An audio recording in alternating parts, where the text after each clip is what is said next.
श्रीलंका के खिलाफ आखिरी टेस्ट मैच में डबल सेंचुरी करने वाले अब्दुल्ला शफीक को 50 लाख रुपया और एक होंडा सिविक नई गाड़ी इनाम दी गई है, जिसके बाद अब्दुल्ला शफीक का एक नया ताज़ा तरीन इंटरव्यू जारी हुआ। यहाँ पर आपको सबसे पहले मैच की हाइलाइट्स और उसके बाद अब्दुल्ला शफीक का इंटरव्यू सुनाते हैं। उससे पहले वीडियो को लाइक करें और चैनल को सब्सक्राइब करें। उसके बाद अगर यहाँ पर हम मैच की हाइलाइट्स पर नज़र डालें तो पाकिस्तान ने आज बाद में बैटिंग करते हुए 563 रन बनाए और आधी टीम आउट हुई, जिसमें अब्दुल्ला शफीक 201 रन, इमामुल हक 6, शान मसूद 51, बाबर आजम 39, सऊद शकील 57, जबकि सरफराज अहमद 14 रन बनाकर आउट हुए।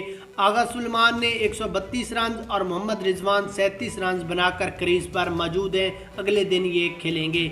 उसके बाद अगर यहाँ पर हम अब्दुल्ला शफीक की बात करें तो उनका कहना था कि मैं अल्लाह ताला का लाख लाख शुक्र अदा करता हूँ। मैं इस काबिल भी नहीं था जिस तरह मैंने आज डबल सेंचुरी लगाई। मुझे फ़ख्र है, मुझे जितना भी इनाम मिला है, जितनी भी मैंने परफॉर्मेंस की है, ये सब मेरी माँ की दुआ है। मैं उम्मीद करता हूँ पाकिस्तान को ये मैच जितवाऊँगा। आगे मुझे जितना मौका मिला मैं पाकिस्तान को हर मैच जितवाने में अहम किरदार अदा करूँगा और इस सब जीत, इस सारी फतह का किरदार, सारी क्रेडिट